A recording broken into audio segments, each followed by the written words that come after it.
तो परेशानी तो बढ़ रही है। पब्लिक जान रही है कि नरेंद्र मोदी जी जब जब दबिश बढ़ाते हैं तो ये लोग छाती पीटने लगते हैं, चिल्लाते हैं। एजेंसी जांच ले, हम पवित्र हैं तो पवित्र रहेंगे। आरोप लगाने के बाद भी सच जब सामने आता है तो उसकी सम्मान और बढ़ जाता है। कौन सा उद्देश्य की पूर्ति के लिए? भ्रष्टाचारियों को बचाने के लिए ना। आपने एक साथ एक मंच पर इसलिए घबराहट में जुटे जब देश के प्रधानमंत्री नरेंद्र मोदी जी लाल किला से घोषणा किया कि कोई भी भ्रष्टाचार मुक्त देश बनेगा, कोई भ्रष्टाचारी नहीं बचेगा, तो आपको डर भी लग रहा था कि हम भी तो कुछ गड़बड़ करवे किए हैं। बिहार विधानसभा में नेता विपक्ष विजय कुमार सिन्हा ने नीतीश कुमार की यात्रा समेत जो हेलीकॉप्टर की सियासत है उस पर भी जम करके हमला बोला है। उन्होंने कहा कि 17 साल से कुर्सी पर बैठे नीतीश कुमार हमेशा अपने ऐशो आराम के बारे में सोचते हैं। उन्होंने कहा कि जब पहले से हेलीकॉप्टर बिहार सरकार के पास मौजूद है तो उसके रख रखाव के लिए और उसका जो मेंटेनेंस है उस पर ध्यान देना चाहिए।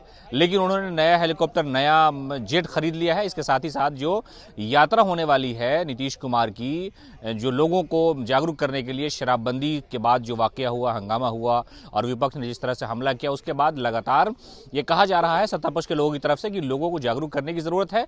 इस यात्रा पर भी नेता विपक्ष ने लगातार हमला किया और कहा कि ये लोग जिस तरह लोगों को भ्रमित कर रहे हैं उसके खिलाफ हम लोग सड़कों पे जाएंगे और इनके खिलाफ लोगों में क्या राय है, किस तरह की बातें हैं, वो सब हम खुल करके करेंगे।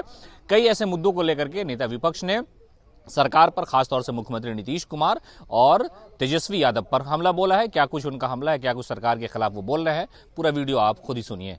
कि हम लोग एक साथ आए हैं, इस वजह से ये फिर से सीबीआई जो है वो हावी हो रही है हमारे ऊपर। आप लोग जो बोल रहे हैं मुख्यमंत्री जी की एक साथ आए हैं, तो एक साथ क्यों आए थे? कौन सा उद्देश्य की पूर्ति के लिए? भ्रष्टाचारियों को बचाने के लिए ना।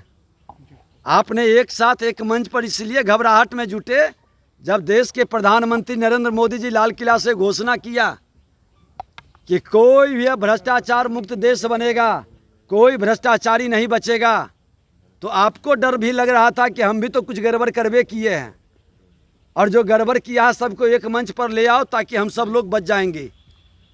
जब आप पवित्र हैं तो घबराहट क्यों है? देश को लूटने का भी, देश की जनता के पैसे को लूटने का अधिकार सत्ता में आकर के बैठने वाले लोगों को नहीं दिया है संविधान। हमारे महात्मा गांधी जी, लोहिया जी, जयप्रकाश नारायण जी, पंडित दीनदयाल उपाध्याय जी, सबने कहा था कि जाति विहीन समाज बनाओ, भ्रष्टाचार मुक्त राष्ट्र बनाओ। आपने तो जाति विहीन समाज नहीं बनाया, जातीय उन्माद पैदा कर रहे हैं, अब भ्रष्टाचार के गंगोत्री में गोता लगा रहे हैं। तो परेशानी तो बढ़ रही है। पब्लिक जान रही है कि नरेंद्र मोदी जी जब जब दबिश बढ़ाते हैं तो ये लोग छाती पीटने लगते हैं, चिल्लाते हैं। चिल्लाइए, इस बार देश भ्रष्टाचार मुक्त बनेगा और भ्रष्टाचार मुक्त के लिए सबको मिल कर करके राष्ट्रवाद के पथ पर चलना चाहिए। हम पवित्र हैं। कोई आरोप भी लगाएगा, जांच ले एजेंसी जांच ले, हम पवित्र हैं तो पवित्र रहेंगे। कई आरोप लगाता है, विधायिका में बहुत सारे अच्छे लोग भी हैं। आरोप लगाने के बाद भी सच जब सामने आता है तो उसकी सम्मान और बढ़ जाता है। घबराहट नहीं होनी चाहिए। लेकिन आप जिस उद्देश्य के लिए एक मंच पर जुटे हैं कि हम सब लोग जुट जाएंगे, सारा भ्रष्टाचारी तो लोग दबा देगा, जांच एजेंसी को प्रभावित कर देंगे,